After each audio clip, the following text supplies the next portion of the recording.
The message arrived at 3 in the morning, ship time, and it changed everything for humanity forever. Ambassador Alara Chun sat alone in her small cabin aboard the starship Perseverance when the holographic display flickered to life without warning, and she watched as alien symbols transformed into words she could understand. Words that made her heart beat faster than it had in years. The Galactic Concord had finally agreed to hear humanity's request for membership. And after 30 years of waiting, after decades of being ignored and dismissed, the greatest assembly of intelligent species in the known universe would listen to what humans had to say. Alara read the message 3 times before she believed it was real.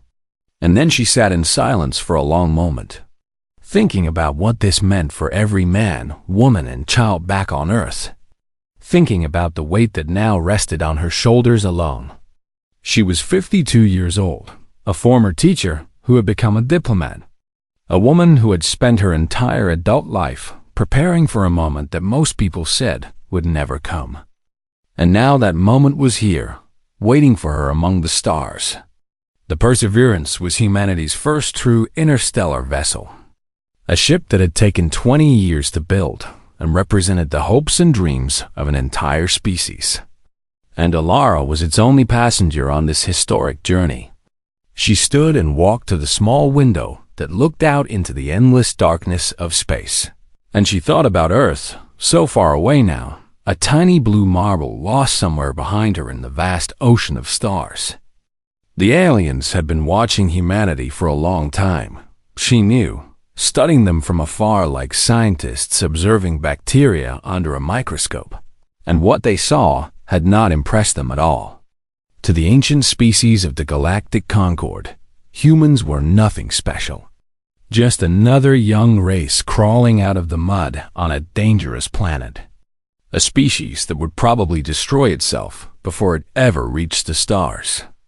Earth was what the aliens called a death world, a planet of extreme temperatures and violent weather. A place filled with predators and diseases and natural disasters that should have killed humanity 1,000 times over. And yet somehow humans had survived and even thrived. The Concord had been watching and waiting, expecting humans to blow themselves up with nuclear weapons or poison their own planet beyond repair. But humanity had surprised them by doing neither. And now the aliens had no choice but to acknowledge that these strange creatures from the dangerous little planet were not going away. 3 weeks later, the Perseverance arrived at the Concord's great station, and Alara felt her breath catch in her throat as she saw it for the first time through the cockpit window. The station was enormous beyond anything she had ever imagined. A structure of crystal and light that orbited a neutron star, spinning slowly in the glow of that ancient dead sun like a jewel made by gods. Thousands of ships surrounded it, vessels of every shape and size, belonging to the 47 species that made up the Galactic Concord. And among them all, the Perseverance looked like a child's toy. Small and simple and almost embarrassingly primitive. Alara docked her ship and stepped out into the station. And immediately she felt the weight of alien eyes upon her. Dozens of species watching her with curiosity and contempt and something that might have been pity. She was the only human for light years in any direction. A single representative of her entire species. And as she walked through the grand corridors of crystal toward the assembly chamber, she forced herself to keep her head high and her steps steady. The chamber itself was a vast circular room that could hold 10,000 beings. And when Alara entered, she saw that it was nearly full. Representatives from across the galaxy gathered to witness the moment when humanity would beg for acceptance into their ancient club. She walked to the center of the room, to a small platform that seemed designed to make whoever stood on it feel tiny and insignificant. And she waited as the noise of alien voices slowly faded into silence. The high speaker of the Concord rose from its throne at the far end of the chamber, and Alara studied the being with careful eyes, taking in the crystalline body that seemed to be made of living glass. the facets that caught the light and scattered it into rainbows across the walls. The Vethkai were one of the oldest species in the galaxy. Beings of silicon and light who had been traveling the stars when Earth was still a ball of molten rock. And their High Speaker was the leader of the entire Concord, a being whose word was law among the stars. When the High Speaker spoke, its voice rang through the chamber like the chiming of 1,000 bells, beautiful and terrible at the same time, and every being in the room listened in absolute silence. "We have gathered here to consider the petition of humanity," the High Speaker announced, its crystalline form pulsing with soft blue light. A young species from a small planet in an unremarkable corner of the galaxy, who wished to join the Galactic Concord and take their place among the civilized peoples of the universe. Alara heard the subtle mockery in those words, the way the High Speaker dismissed Earth as unremarkable and humans as young, and she felt a flicker of anger in her chest that she quickly pushed down. "Before we consider this petition," the High Speaker continued, turning its faceted face toward Alara in a way that made her feel like an insect under a magnifying glass, "we must ask the human representative a simple question, one that every species must answer before they can be welcomed into our assembly." The chamber fell completely silent, and Alara could feel every eye and sensor and receptor in the room focused on her, waiting for the question that would determine the fate of her entire species. The High Speaker's form flickered with colors that Alara could not name, and when it spoke again, its voice was cold and sharp as broken glass. Why should the Galactic Concord admit a species so young, so violent, and so temporary? Why should we welcome beings who live such brief and chaotic lives, who wage war against each other over trivial matters, who destroy their own world even as they reach for the stars? Why, human, should we accept you? The question hung in the air like a blade, and Alara stood alone in the center of 10,000 alien beings, knowing that everything she said next would echo through history forever. She took a deep breath and prepared to answer. But before she could speak, a voice from the crowd interrupted, and a new figure rose to address the assembly. And Alara realized with a sinking heart that her trial had only just begun. The being that rose from the crowd was unlike anything Alara had ever seen. A creature made entirely of writhing tentacles and pulsing organs, its body shifting and changing shape as it moved toward the center of the chamber. This was a delegate from the Morvax collective, she realized, one of the oldest and most powerful species in the Concord, a hive mind that shared thoughts across billions of bodies scattered throughout the galaxy. Before the human answers, the Morvax delegate announced in a voice that sounded like 1,000 people speaking at once. "The collective demands that the assembly review the evidence against this species. The evidence that proves they are not worthy to stand among us." A murmur of approval rippled through the chamber, and Alara felt her stomach drop as she understood what was happening, as she realized that this was not going to be a simple hearing but a trial, a public condemnation of everything humanity had ever done. The High Speaker nodded its crystalline head, and the Morvax delegate began to speak, and what followed was the longest 3 hours of Alara's life. "The humans are a species of war," the Morvax declared, projecting holographic images into the air above the assembly, images of battlefields and explosions in cities burning in the night. "They have fought each other constantly since the dawn of their civilization, killing millions of their own kind over land and resources and ideas." The images changed to show soldiers marching, bombs falling, nuclear mushroom clouds rising over destroyed cities. And Alara forced herself to watch without looking away, forced herself to bear witness to the worst of her species' history. "They created weapons capable of destroying their entire world," the Morvax continued, its many voices dripping with disgust. "And they came within moments of using them, not once but many times. saved only by luck and accident from annihilating themselves completely. Another delegate rose, this one a tall insectoid being with compound eyes that reflected the light in 1,000 different directions, a representative of the Kethra Dominion. "The humans are destroyers of worlds," the Kethra delegate declared. Adding its voice to the condemnation, "They have poisoned their own planet's air and water. They have driven countless species to extinction. They have torn down forests and filled their oceans with waste." More images appeared, showing polluted rivers and dead coral reefs and mountains of garbage, showing the scars that humanity had left upon their own world. And Alara felt shame burning in her chest, even as she stood tall and refused to bow her head.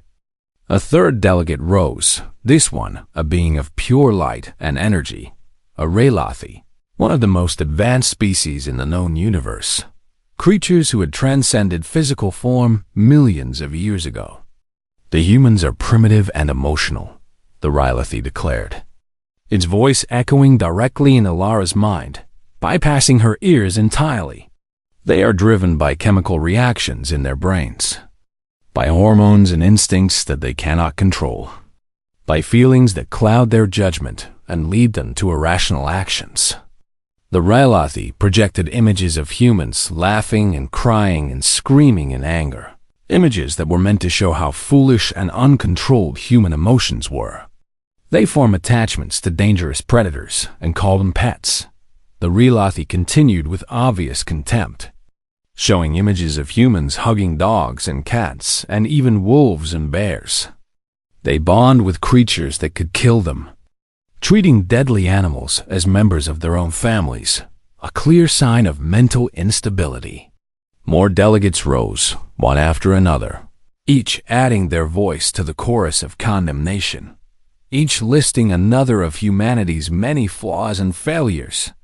The Drexy Senator was the worst of all, a being that had long ago uploaded its consciousness into a mechanical body, a creature that had achieved immortality through technology and looked down on all biological life as inferior. "The humans are mayflies," the Drexy declared, its synthetic voice cold and emotionless. "They live such brief and pointless lives, 80 years if they are lucky. A single blink of an eye compared to the span of truly civilized species." The Drexy turned its mechanical face toward Alara, sensors focusing on her with clinical precision. What can beings who live so briefly ever hope to contribute? What wisdom can they offer when they barely have time to learn anything before they die? They are mayflies playing at civilization, children pretending to be adults, and they will never be anything more. Alara stood in the center of the chamber as the accusations continued to rain down upon her, as delegate after delegate rose to speak against humanity, and she listened to every word without interrupting, without defending, without showing any emotion at all on her face. She heard them call humans violent and primitive and destructive and foolish and temporary, heard them list every war and every atrocity and every mistake her species had ever made, heard them dismiss everything humanity had ever achieved as meaningless and trivial. And through it all, she remained silent, watching and listening and waiting. And something deep inside her was changing. Something cold and patient was waking up. When the last delegate finally sat down, when the chamber fell silent and every eye turned to Alara, expecting her to beg for forgiveness, expecting her to apologize for the sins of her species, she did something that surprised them all. She smiled, just a small curve of her lips, barely visible, but somehow more unsettling than any display of anger or despair could have been. The high speaker's crystalline form flickered with confusion, colors rippling across its surface that Alara could not interpret. "The human may now respond to the evidence presented against her species," the high speaker announced, its voice careful and measured. "She may defend humanity's petition for membership in the Galactic Concord." Alara took a slow, deep breath, and when she spoke, her voice was calm and steady, carrying clearly to every corner of the vast chamber. "Thank you for the opportunity to speak," she said. And something in her tone made several delegates shift uncomfortably in their seats. "I have listened carefully to everything that has been said about my people, and I have much to say in return." She paused for a moment, looking around the chamber at the thousands of alien faces watching her. And then she began to speak, and the words that came out of her mouth would change the galaxy forever. Elara Chun stood alone in the center of 10,000 alien beings, and when she began to speak, her voice carried the weight of 8 billion human souls. "You call Earth a death world," she said, her words echoing through the crystal chamber. "And you are right. Because my planet has tried to kill us every single day since the first human drew breath, and yet here I stand before you." She turned slowly, looking at the assembled delegates, meeting their alien eyes without fear. "We survived ice ages that covered half our world in frozen death. We survived volcanic eruptions that blotted out the sun for years. We survived plagues that killed millions and earthquakes that swallowed cities whole. And every time our planet tried to destroy us, we got back up and kept going." The chamber was completely silent now, every being listening with an intensity that Elara could feel pressing against her skin. "You mock us for forming bonds with predators," she continued, her voice growing stronger, "but you do not understand what that means. Because when a human looks at a wolf and sees a friend instead of an enemy, that is not weakness. That is the greatest strength our species has ever known." She pointed at the Rolathi delegate, the being of pure energy who had mocked human emotions. "You call our emotions primitive chemical reactions. But those reactions have driven us to cross oceans and climb mountains and reach for the stars. Those reactions make us rush toward danger to save strangers we have never met. Those reactions make us create art and music and poetry that can move hearts across centuries." Elara's voice softened for a moment, becoming almost gentle. "When our cities flood, humans from across the world send help. When earthquakes destroy homes, strangers travel thousands of miles to dig survivors from the rubble. When disaster strikes anywhere on our planet, humans come together to face it, not because they have to, but because they feel it is right." Then her voice hardened again, sharp as steel. "You have shown images of our wars and our pollution and our mistakes. And yes, those things are true. We have done terrible things to each other and to our world. But you showed only half the picture." She raised her hand, and to the surprise of everyone in the chamber, her own holographic images began to appear above her, images she had prepared for this moment. "For every war, there have been peacemakers who gave their lives to end the killing. For every act of destruction, there have been millions of acts of kindness and compassion. For every step backward, we have taken 2 steps forward." The images showed humans helping each other through disasters, showed doctors treating the sick and teachers educating children, showed scientists working to cure diseases and engineers building bridges and artists creating beauty. We were not uplifted by older species. We received no guidance from the stars. We had no one to teach us or help us or show us the way. Everything we have achieved, we achieved alone, through our own blood and sweat and sacrifice." Elara turned to face the Drexy senator, the immortal being who had called humans mayflies. "You say we are temporary, that our short lives make us worthless. But I say our mortality is our greatest gift." Her eyes locked onto the Drexy sensors, and she did not look away. "We know that our time is limited. We know that death waits for all of us. And that knowledge drives us to live with a passion and intensity that immortal beings can never understand." Her voice rose, filling the chamber with power. "A mayfly lives more in a single day than you have lived in 10,000 years, because every moment is precious to us. Every breath is a gift. Every heartbeat is a victory against the darkness." The Drexy senator sat completely still, unable to respond, and Elara was not finished. "We do not fear death. We race against it. We dance with it.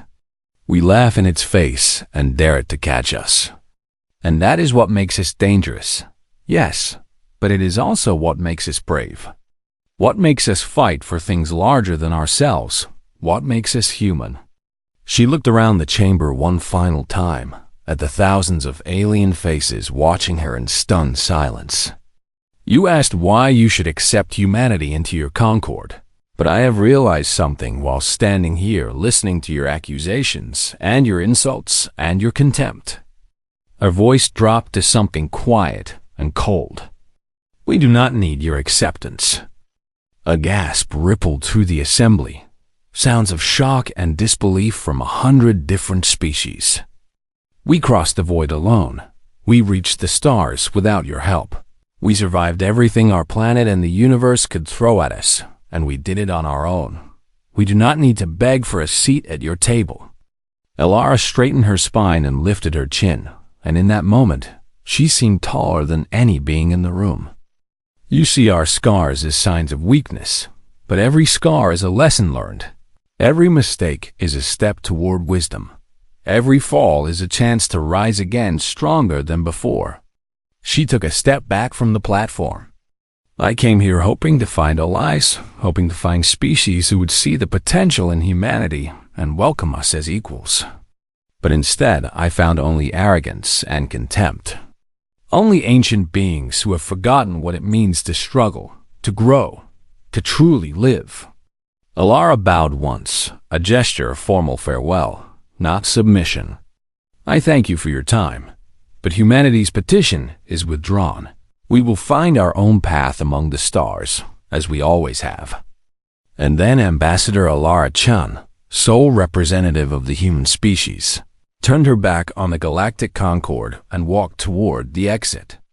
The doors of the chambers seemed to hesitate, their ancient mechanisms confused by an action that had never happened before.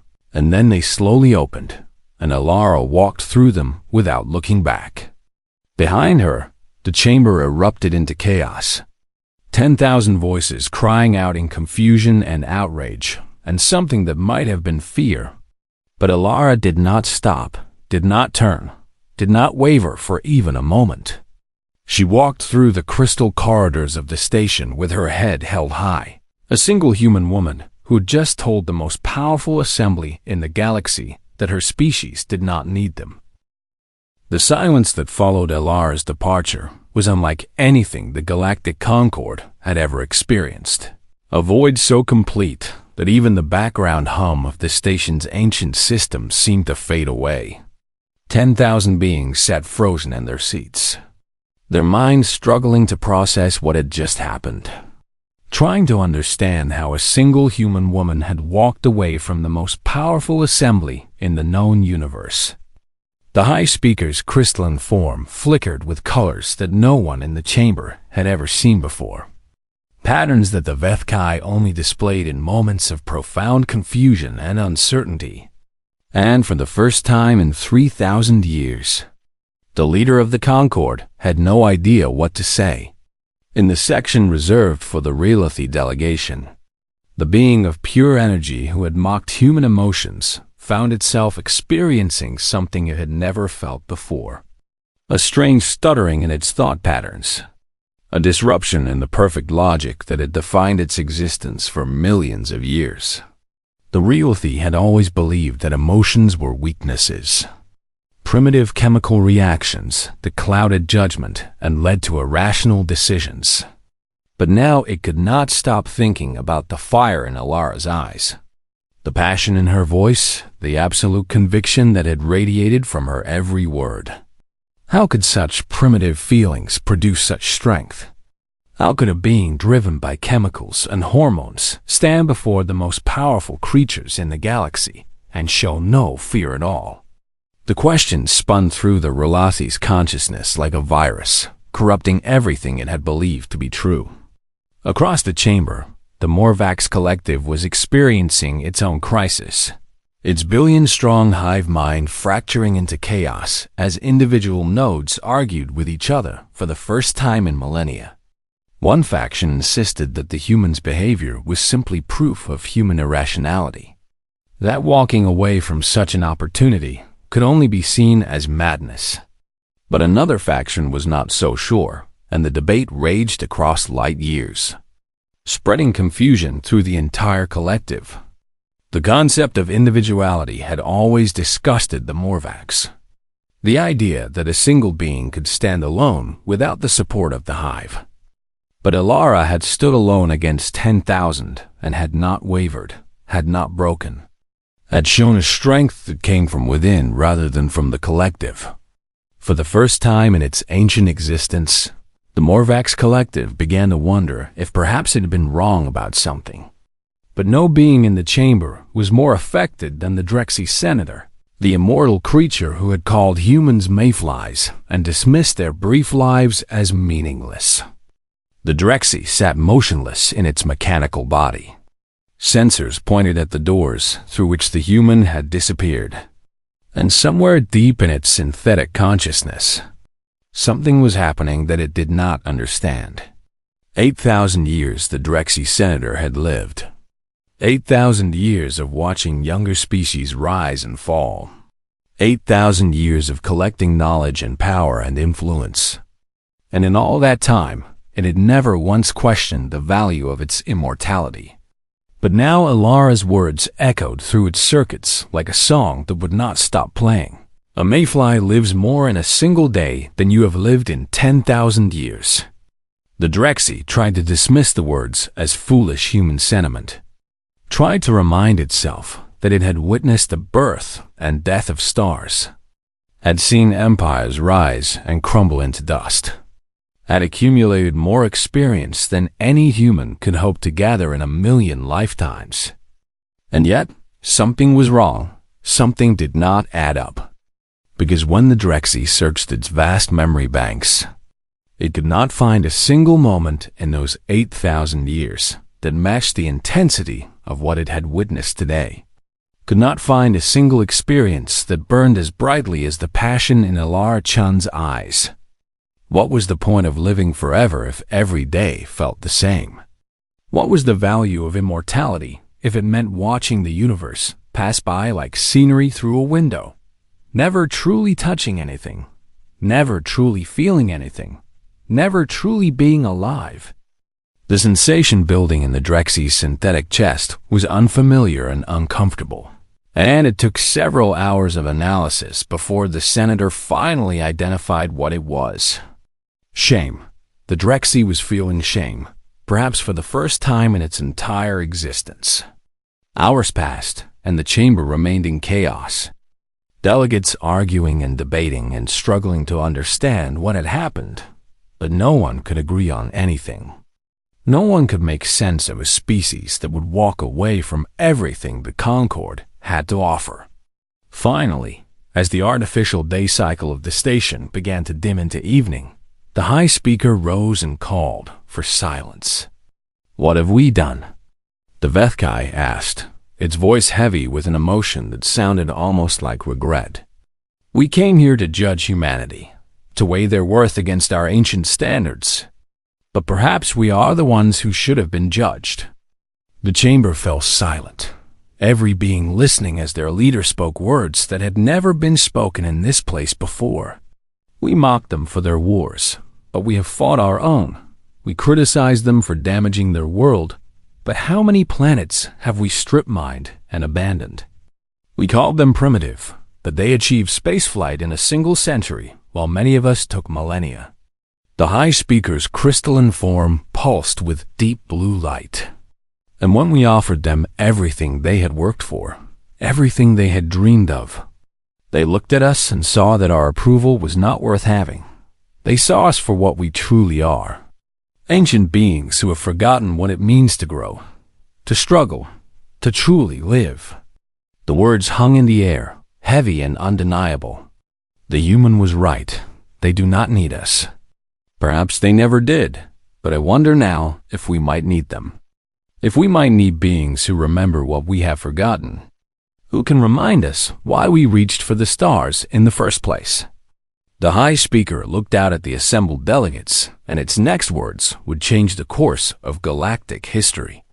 "I propose that we send a delegation to the human ship, not to demand their return, not to offer them membership, but to apologize, and to ask if they would consider being our teachers instead of our students. For a long moment, no one spoke, and then, slowly, one by one, delegates began to signal their agreement, and something new began to stir in the hearts of the galaxy's oldest species. 3 cycles passed, and the Perseverance remained docked at the great station, its engines powered down, its single human occupant waiting in the silence of space for whatever would come next. Alara had not expected to stay, had planned to leave immediately after the assembly and begin the long journey back to Earth. But something had stopped her, a feeling in her gut that told her the story was not over yet. She spent the time reading and exercising and looking out at the stars, thinking about what she had said in the chamber, wondering if she had done the right thing, wondering if she had just destroyed humanity's best chance at joining the galactic community. On the morning of the 4th cycle, a message arrived at her ship, and when she read it, she had to sit down because her legs would not hold her anymore. 12 species were requesting permission to visit the Perseverance, not to demand or threaten or negotiate, but to talk, to apologize, and to ask for something that no species had ever asked of humanity before. Alara granted permission, and within the hour, her small ship was filled with beings she had last seen mocking and condemning her people. The High Speaker came first, its crystalline form barely fitting through the human-sized corridors, and when it spoke, its voice was softer than Alara had ever heard it. "We have come to ask your forgiveness," the Vethkai said, light rippling through its body in patterns that Alara was beginning to understand meant sincerity. "We judged your species harshly and unfairly. We saw only what confirmed our prejudices and ignored everything else." Alara nodded but did not speak, waiting to hear what else they had to say. The Rewathi delegate drifted forward, its energy form pulsing with colors that seemed almost nervous. "I mocked your emotions," the being of light admitted, its voice echoing in Alara's mind. "But I have spent 3 cycles analyzing what I witnessed in the chamber, and I have concluded that I was wrong. That your so-called primitive feelings give you something that pure logic cannot provide: courage and passion and purpose." One by one, the delegates stepped forward to speak, each offering their own words of regret and recognition, and Alara listened to them all with an expression that gave nothing away.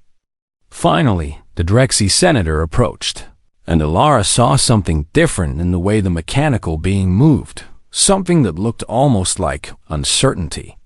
"I have lived for 8,000 years, the Drexy said, its synthetic voice quieter than she remembered, and in all that time, I believed that immortality was the greatest achievement any species could attain. That longer life meant more value, more worth, more meaning." The senator paused, sensors focusing on Alara's face. "You made me question that belief.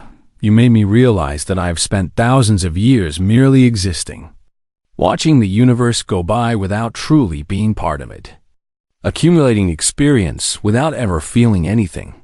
The Drexy's mechanical body actually seemed to sag, if such a thing were possible. "I called your people mayflies, but mayflies know something that I had forgotten. That every moment is precious, precisely because it will end. That life has meaning because it is finite. That the value of a day is measured not in hours, but in how fully it is lived."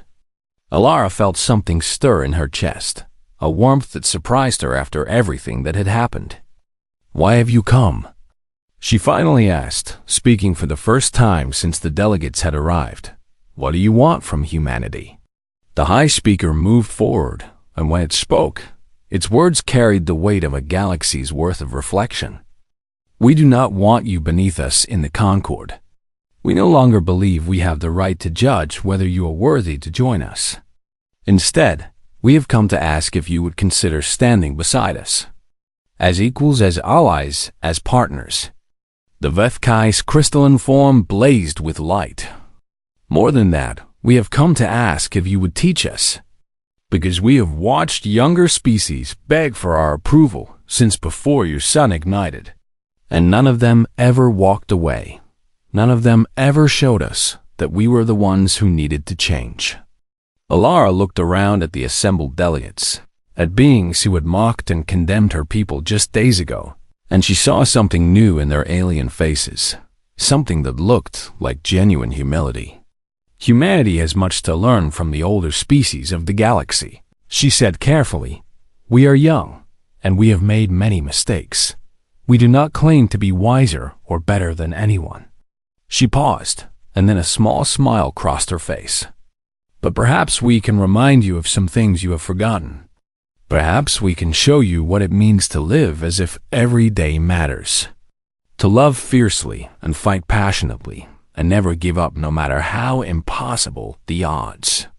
The High Speaker's form pulsed with something that looked like joy. That is all we ask. That is more than we deserve.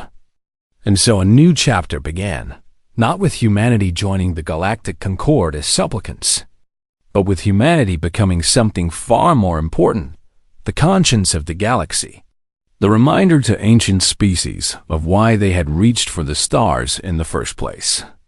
In the years that followed, humans spread across the galaxy, not as conquerors or colonizers, but as teachers and friends and partners, showing the old species how to feel again, how to care again, how to truly live again. When empires grew complacent, humans were there to shake them awake. When civilizations lost their way, humans helped them find the path again. When the ancient races forgot what mattered, humans reminded them with passion and fire and an intensity that burned brighter than any star. And in the great archives of the Galactic Concord, the moment when Ambassador Alara Chun walked out of the assembly chamber was recorded and preserved for all eternity. Not as the day a human left the meeting, but as something far more significant. They called it the day the galaxy learned to listen, and it was celebrated for millions of years afterward, as the moment when the oldest species in the universe finally understood that wisdom does not come from age alone, that strength does not come from power alone, and that the smallest and youngest species can sometimes teach the greatest lessons of all. And somewhere across the vast ocean of stars, on a tiny blue planet orbiting an unremarkable yellow sun, 8 billion humans continued to live and love and struggle and dream, never knowing that they had changed the course of galactic history forever, never knowing that their ambassador had given the universe the greatest gift it had ever received, the gift of remembering what it truly meant to be alive.